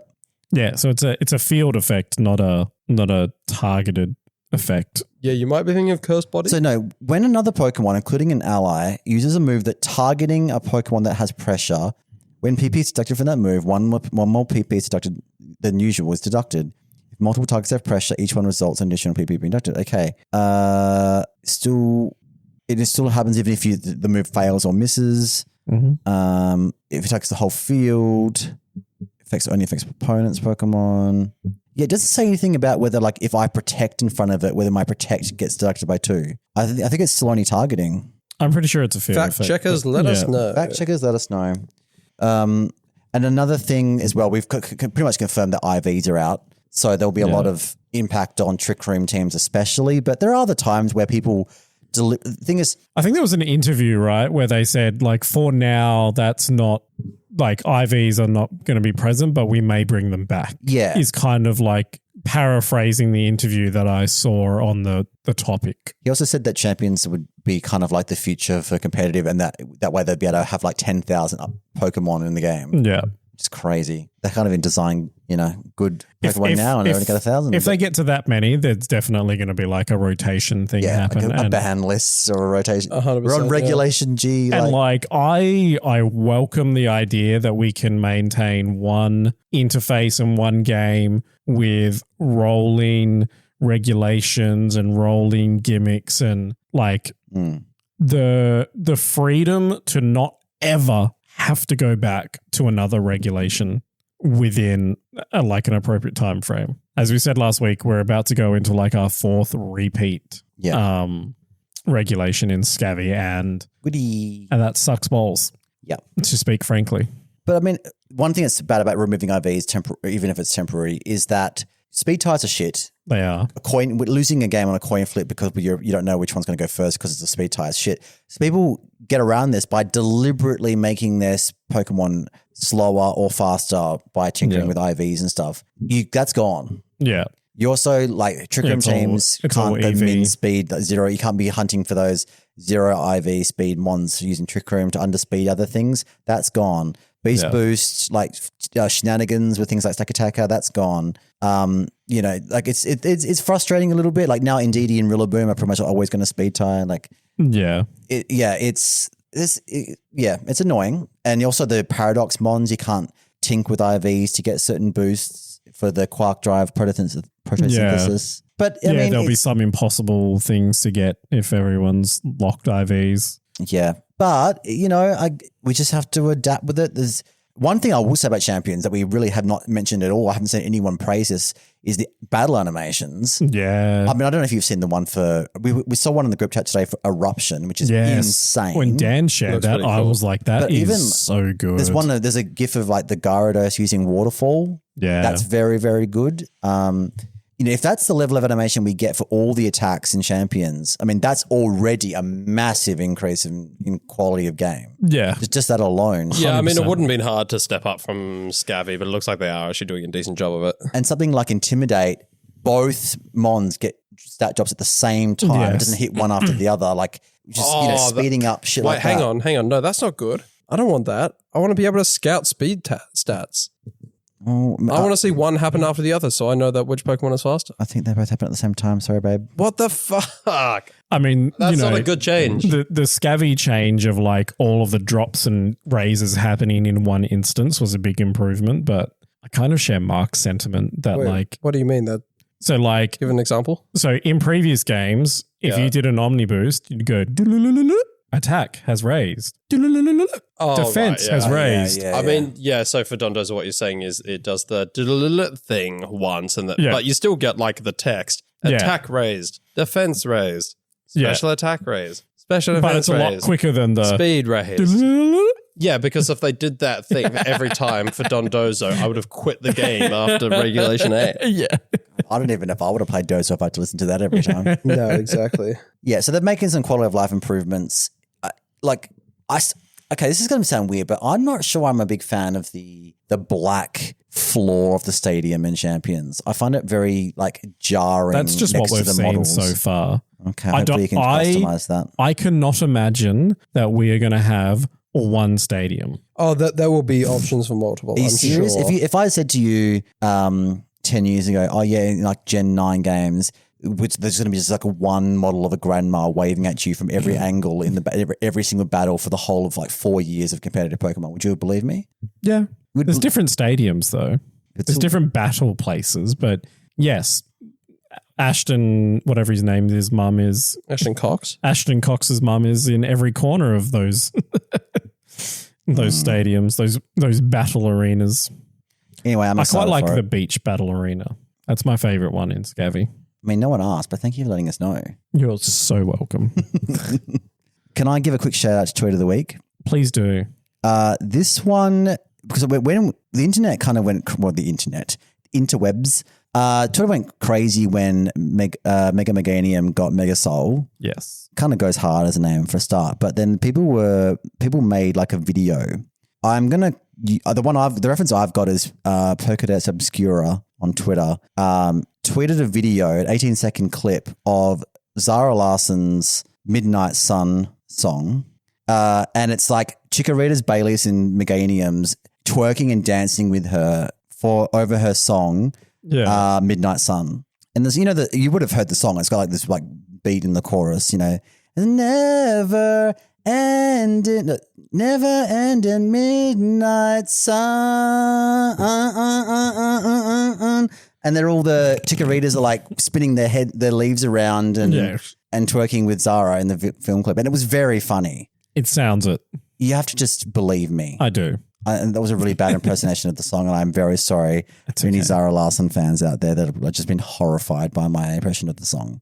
I'm sure they'll get over it. I hope they do too. But it is very funny because it is a never-ending Midnight Sun because sun's always up for Meganium. It is. And it saved them on. It's now like could actually be viable. I'm not saying it's going to be S tier broken. It's not Mega Gross, Mega Salamence, Mega Charizard Y. I think we got like an Mega early Gengar. calc that was given by one of our players in the group chat. Is this going to be the 0 special attack minus Sludge Bomb from Mega Gengar? Oko's a 252 Mega Meganium. There's also calcs out there of a no investment Meganium, Mega Meganium versus like a max like Bellsprout or Ghastly. Both of them can one hit KO with a Sludge Bomb. Yeah. A Bellsprout and a Ghastly can one shot a Mega Meganium. God damn. But I mean, it is, what's the new wording for it? Extremely effective or something like that. Yeah, I think they've Times changed it 4. to that. Yeah. Wait, they're adding new wording for 4 times effective? They are. Oh, they could come up with better than extremely effective. Yeah. It's lethal, I think. Cunt's fucked. Cunt's fucked. That would be, I want to see that. Get Costa to dub it. Yes. They should play a soundbite of him going, oh! If I hit a Gastrodon with a Leaf Storm, I want to hear Costa go, oh! No, and then I want to hear I want to hear Bob Catter dubbing the Pokemon receiving the attack. Say that. Oh, don't do that. Don't do that move. I don't like that. No, I want to hear. I punch cunts in the throat for doing that. Heatran gets hit with an Earth Power. I want to hear a Wilhelm scream. And then if it's quarter effective, it's just like, is that all you got, mate? Yeah, let's just add brain rot sound bites now. Nice. Yeah. There's also pretty much confirmation from the guy who's in charge of the game being interviewed. Yeah. That there's no one player. There's no Battle Frontier. There's no tournament mode or I missed that. Yeah, there's no one player story mode or going through a tower battling people to unlock. It's always PvP. It's all PvP, which I think is a failed opportunity. There should definitely be something to keep the loners, the people in countries that don't have massive scene and they want to play and they don't want to. There should be something. Yeah. I want to be able to play without internet. Can I not play on the plane? Yeah, that's a fair point, actually. True. Yeah, I think there should be something. It is software as a service, though, so it's kind of going to be in that same vein as TCG Live and Pocket and Pogo and all that. Gross. So. But it do be what it do be. Look, I'm very excited for Champions. What I've seen so far, I am happy with. I feel like my chances of being disappointed by this game get lower the closer we get to its release. I'm enjoying everything that's being released about it. We also do know the cost to do everything in Champions. As far as VP goes. Yeah. To how to change a move, change an ability. 2,000 VP to roughly to train a Pokemon roughly. The one thing we don't know that's a little bit worrying is how much VP we can get or farm from doing things in the game. So they've saw in the footage that one battle someone got given 200 VP. Yeah. That's not enough to change an ability or a nature, which are both 500 VP to do. Yeah. It is enough to change the EV slots. That doesn't cost that much. It's only five per point. 5 per point. I think is what we've seen, yeah. I think it's been calculated. If you wanted to change a Pokemon from scratch, do max EVs, change the nature, change all 4 moves. Yeah. It's 2,200, I think. Yeah. So get onto Scavvy, get onto ZA, get onto whatever previous game you have and get your Pokemon ready with the nature that you want them to be. And you cannot pay nature and to ability. Get VP directly. You can't just buy VP. You have to actually earn them in the game by doing your dailies and stuff. So yeah, I'm sure you're going to get boosted VP from your monthly subscriptions and stuff like that. Yeah, you can get you pay for the battle passes. I don't know if that somehow gets you more VP. I'm sure it will. This is all speculation, but we do love to speculate on this podcast. We do.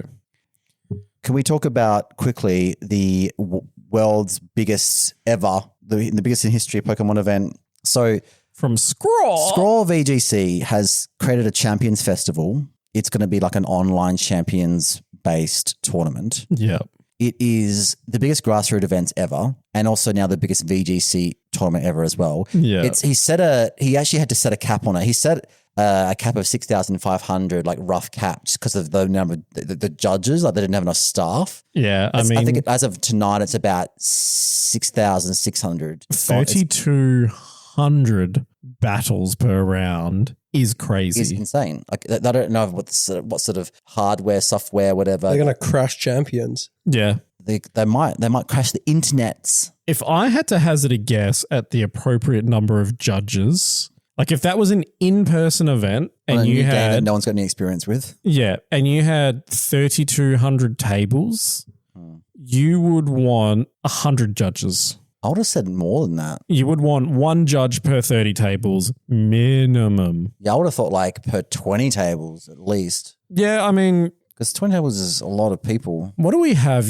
Actually, you could be onto that because I think when we go to regionals, we have 8 to 10 for 150-ish tables in VG. Okay. So, yeah, probably 15 tables per judge is a decent amount. Because I imagine it'd be hard. Who knows what the fuck is going to happen in And also, PvP? how do you resolve stuff without being able to see the game state, without to question the players quickly in person, without having to type out, it'll be interesting. And I don't know how long it will take. It's 10 p.m. our time. I have registered. A lot of our subscribers too. I know Gru and Ryan, or Gru Nuts. Oh, that's like going to be like midnight for them. I'm going to do it because this is why I'm doing it. A little bit of FOMO, right? A little bit. If this is the biggest Champions event we ever get, You want to see where you rank? I would like to be part of it. Yeah. I think fair. this is the biggest VGC event we may ever have. And also, last I saw, it was like $10,000 of prizes. Yeah, it's pretty crazy. It's like the $10,000 over distributed over top 8 or something, Yeah, which is a lot of money. it is. It's huge. It's free to enter if you listen to this and still want to enter. I don't know. Where the fuck is this guy getting the money from? The sponsors. He's got sponsors for it. Yeah, he's got sponsors for it. Good on him. Good on him. And I hope it goes really well. I hope it doesn't like blow up in his face. But I would love to, even if I just play a few rounds and drop, Yeah. because I got to go to bed. It is a Saturday night. So Yeah, I could it's just, pretty rough. it's good easy. Maybe I could get some inspiration, just crack a few white monsters, a 4-pack of white monsters and just do an all-nighter. Yeah. I won't be playing very well with, sleep deprivation and buzzing on caffeine probably, but I really want to be a part of it. I think it'd be really cool to be like, and also there's, in this Champions Festival, they also have festival leads that they're like, think of like Battle City, like Yu-Gi-Oh, right? It's like you got these bosses that you can, if you get paired up against them, if you beat them, they will post you exclusive like Champions Festival merch. Like you get stickers and stuff. That's cool. So far, they've announced that Patrick Connors, PatCon, Nice. and Alex Underhill are 2 festival leads. That's I haven't pretty seen huge. more. There's probably more announced. I just haven't seen them on Twitter. Yeah. But it's pretty cool. crazy. I think the whole concept sounds cool to me. Yeah. Are you doing it, Mark? You know what? I don't think I will because I will be asleep. Yeah. It's fair. Like those of us that are doing it. Also, how many rounds is it? 13? Fuck, who knows? Yeah. Too goddamn many. For those of you who are doing it that are listening, that are subscribed, we will have a Champions Festival Summit group chat going, I reckon, and we'll just keep each other company because I feel like sitting alone in my house all night competing in this is going to be quite lonely. I'll probably tune in for some of that. What time does it start, our time? 10. 10 p.m. Yeah, I'll probably tune in for the first couple of hours. Yeah. Otherwise, gross. You can chuck a stream up. Yeah, that'd be good actually. Me? Yeah. Like a stream up?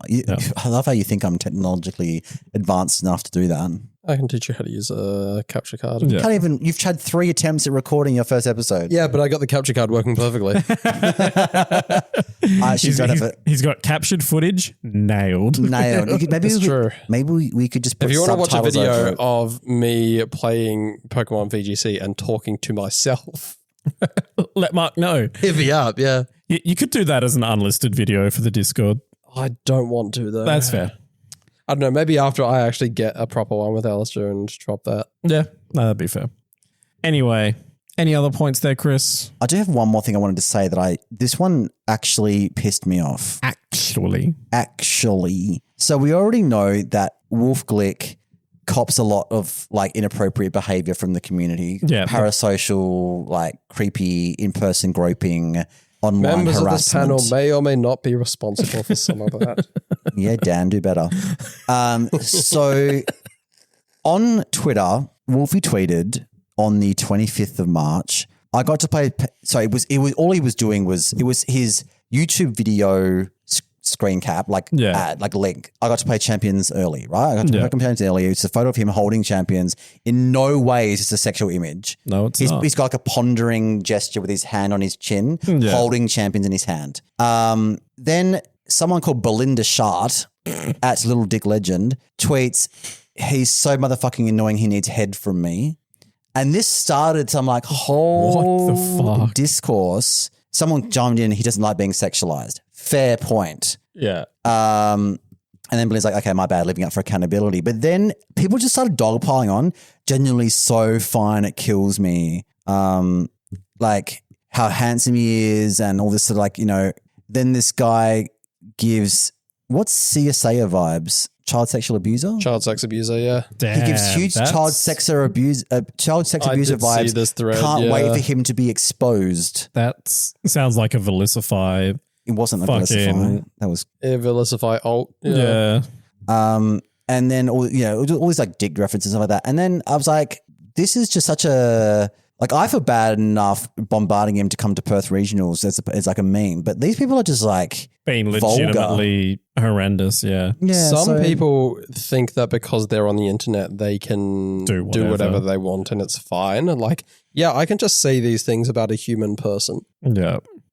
It's pretty feral. It is pretty feral. Yeah. Please do better. Don't do that. I also might be punching down a little bit when I have to say this, but like women and gay men often think they get a pass for what is functionally sexually harassing people online. It's like, it's fine when I do it. Yeah, Amy. Like sexual harassment targeted at men, a lot of the perpetrators think, oh, what I'm doing is fine, actually. Yeah. I think the difference of the, Amy, is when you're doing it to a group of friends in a group chat that is private. Yeah.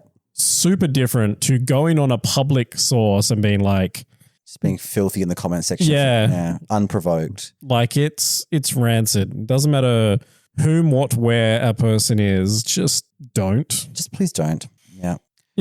Yeah, just you don't need to do that really at all to anyone. Ever. Next time you're considering posting like something like that about someone, don't.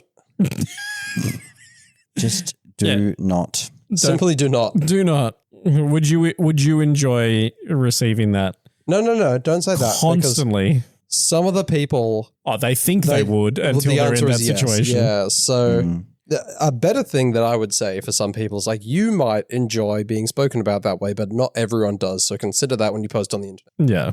Don't be a cunt. That is the O2 Drop motto. Don't be a cunt. It is. Don't be a cunt. Be a sick cunt. Be a sick cunt, not a dog cunt. Yeah, exactly. Yes.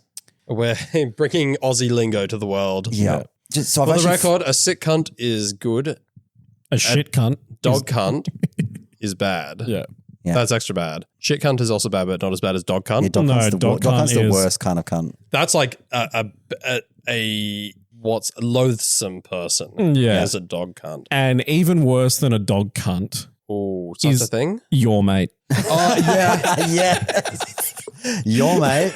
Yeah. No, your mate would be, so if I said to Chris, your mate, that would be someone that I believe Chris perceives as a dog cunt. Yeah. Your mate doesn't necessarily mean I have anything against the person. That would be someone that I specifically know that Chris very much doesn't like. That's fair. Whomever I am talking to. Yeah. Yes, very, very interesting.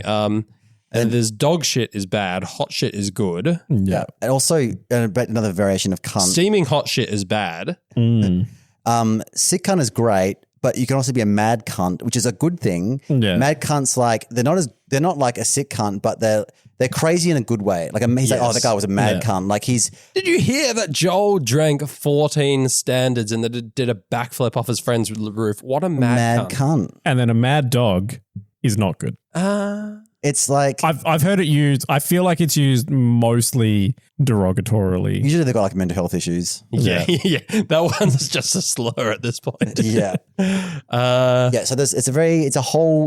cunt's a very versatile word. It is. Yeah. And you can learn from Australia. Yeah. As an international listener. A bunch listener. of our American listeners just had to cover their ears for that entire segment. Yeah, I know. We dropped a lot of C-bombs. Yeah. Does Holly still do like a counter on our website? I think the counter's still up there somewhere, yeah. Yeah, I have to I don't think she ever took it down. I remember a while ago when I worked in retail, I had an American customer and she sounded like she was from the South somewhere. She was trying to get my attention. It's like, excuse me, sir, excuse me, sir. And I was like, oh, sorry, you're talking to me. He's like, oh, yeah, do you not hear me? It's like, oh, I'm not used to being called sir. He's like, oh, what do people usually call you when they want your attention here in Australia? I was like, usually they say mate. It's like, that's so strange to me. You're not my mate. I don't know you. What would you call someone who is your friend? And I was like, I don't know how to tell you that we would say cunt. And she's just like, yeah, she wouldn't have. I didn't say that out loud, but she would not have taken it well. She just melts into a puddle after hearing the word. Yeah, obviously. Yes. Moving away from cunt real quickly, I did. Never. Okay, so never mind then. We're still on cunt. Come on, give us your last thought before we wrap up. No, but tell you what, the Seppos, Americans, they have co-opted cunt from us. Yeah, but like because something now they that's serve cunty. it. Yeah, Cunty. Yeah, that's not. I mean, It's a different whole. Yeah, it's a sub it's a whole cunt different culture thing. there. yeah. Serving cunt is a very different thing. In Australia, serving cunt is a hospo worker who's very unhappy with the table they're looking after. It's like, how's your evening going? I'm serving a cunt. Serving this cunt. I just wanted to say that I did find the actual. So yeah, you get 200 VP per battle in Champions. Yeah. 2,500 VP to recruit a Pokemon. So how do you, first of all. That is recruiting permanently. Yes. So if you're recruiting permanently, so every day you do like a daily thing where. A random roster of 10. A random roster of 10 Pokemon will appear and you get like 3 to choose from in like these bushes. You can see like the top of the shadow of the Pokemon. You can choose one to recruit. I think you can recruit from the pool of 10. Okay. And you can recruit once a day is what I've seen and heard. And there's only fully evolved Pokemon in Champions. Yes. Yeah. So presumably there's no NFEs, including ones that are competitively viable, such as Clefairy and Porygon 2. Porygon 2. Yeah, so they might add it. In the interview, he said, this is to like, not to overwhelm new players and to simplify it. And like, so people don't get confused about why everyone's running Clefairy and not Clefable. It's obviously now you have to run Clefable if you want a Clefairy type. Follow me. I think what they've identified is that this version of Pokemon will introduce a whole new casual pool. It's going to be a phone app. That's the idea. And I think they're probably right on the money on that, to be honest. From what I've been hearing, there's a lot of people who have never been directly involved in VGC who would look to do so upon the dropping of Champions. Yeah. I think it would be fucking hilarious if despite all of that, they still give us the EVLI in-game. It would be. Here's my problem with this though. If this is their rule, why is Pikachu in the game? Oh. Because Pikachu. Is it? Yep. That's so funny. They just break their own rules to fuck with us. No, because again, if you're bringing in casual people, everyone knows Pikachu. But it's not competitively viable. Is it not confusing why people can't run Light Pikachu? ball is a thing. Oh my God. Okay. Look, I think... Yeah, but I mean, you're right. Now they're confusing the competitive players because they're telling us there's no NFEs, but we've got Pikachu. Yeah. I think having VGC Lite for 6-9 months while the new players get used to it and then they start to bring everything in is totally chill. I mean, we don't have a choice. Yeah. Ultimately, at the end of the day, this is where VGC is moving to. Like, I guess we could choose to go and play ladder on the Scavvy, which is still a thing. Yeah. We could jump on Showdown and play one of the older formats, but ultimately, if we want to partake in in-person tournaments, it's going to be on Champions. It's going to be me. We will get whatever slop is served up in front of us, oink, oink. Yes. And make sure you do, before, because looking at the currency of the VP, a Megastone is 2,000 VP to buy a Megastone. Shit. So make sure on Showdown or wherever else you use, you decide what Mega you are comfortable with before you blow all your VP on a Megastone, because it's going to be hard to use to... mum's credit card to get yourself a Lucario. Just play 10 and battles. then realize you've got the wrong one because you wanted Lucario Z. I'm not a fan of Lucario Z. Everyone is like really fond of it for some reason, and I think it's got about 20 appendages. None of it makes any biological sense, and I don't understand what's going on. It's like AI design me a Lucario Pokemon, and they've just stuck so much shit on it. I don't understand it as a Pokemon. I need to see it maybe in action more, but it's got like a weird tail. It's got about 70 ears. It's got bits hanging off it everywhere. What is going on with it? I mean, it kind of looks like, I don't know, like a big braid or a big dreadlock or something like that. Like it's, if you look at it from like a I can't say the fucking word. Anthropomorphic? Yeah, anthropomorphic, like wolf or Anubis or whatever. Like they've given it feminine features. So it's like... They've given it one hip of fur, not two. It's got like a Vaporeon tail, like mermaid tail. It's got 2 pointy canine ears and then another 2 low punny long ears that end at a squiggle.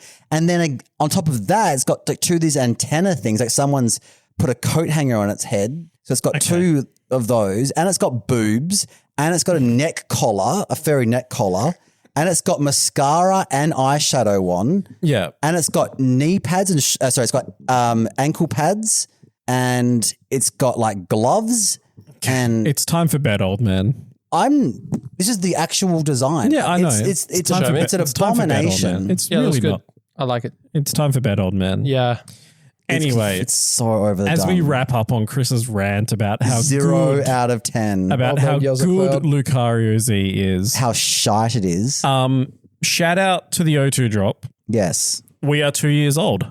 Oh, wow. Happy birthday. This is the most boring anniversary episode we've ever done. We didn't like a birthday cake or anything? Of the two, yes. So we're going to end our 2-year anniversary episode on me just ranting about Mega Lucario Z. Yeah.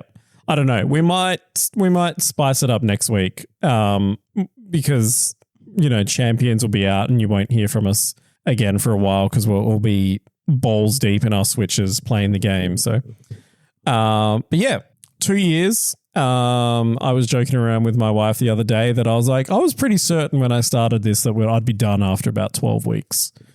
Yeah, no one, including any of us, thought this was actually going to take off. Yeah. So thank you to the people that support us. To the people who have stuck with us all this time, why? Why? Statistically, we have left Perth, which is a very humbling thing. When we first started this, 85% of our listens were specifically from Perth, Western Australia. And though Perth is our home and it's where most of our friends are who listen to this, I think we're down to like 22% listening in Perth. So we've truly branched out. The US is getting as many listens as Australia now as a whole. So thank you to our friends across the Pacific that are tuning in, our friends everywhere. It's very cool. It's very good to know that people are enjoying what we're doing all around the world. Any thoughts from yourself, Chris? Go check out Fine Wine and 39. I need motivation to do more. What is your YouTube handle? At the Mazda, same as my Twitter and Instagram. Very consistent. Thank you. Mark, final thoughts? Oh, we've been doing this for 2 years. Insane. It is. In that time, you've become a professional caster. Barely. Dan's left us. Professional bastard. Ethan needed a mental health break. Ethan also left us. Yeah. We've got Perth's 2 best players joined us. Yeah, Mark and me. Yeah, us too, yeah. Barely. No, it's very cool. Are the other 2 best players in the room with us now? No. No, they're not because they're always busy. You're always busy. Having lives and shit. Permanent part-time. Yeah. What are we even not paying them for? I know, right? We're getting more merch. We're getting beanies. It's happening. We are. It's totally happening. You need to CC me into your emails. I'm waiting to get numbers. Okay, that's fair. But yes. Yeah. If you want beanies, jump in the Discord because that's where you'll be able to buy them. Yes. And to jump in the Discord, as per we mentioned earlier, check out the o2drop.com. You know what to do from there. Thank you so much for the love and support and everything. We look forward to doing this more. Well, not more, the same amount, but we look forward to continuing. We are planning, hopefully, to do a bottom cut live next week. April 10th is the rough plan. We're going to lock it in. We're going to have a wheel of topics that we're going to spin, and we'll give 10-minute slots to our subscribers to chat with us about those topics. And we may put in very thin slithers of Scrim Mark, Scrim Chris, and Scrim Joel. Of those 3, you want to land on the Scrim Joel. That'll be the easiest one for you to get. Is there going to be non-scrimming options on the... Yeah, we'll talk I imagine that'll be most of them. Some of our listeners don't play VGC, by the way. Yeah, no. There'll be cut and uncut, champion hopes and copes, and all that sort of stuff. Anyway, until next time, friends.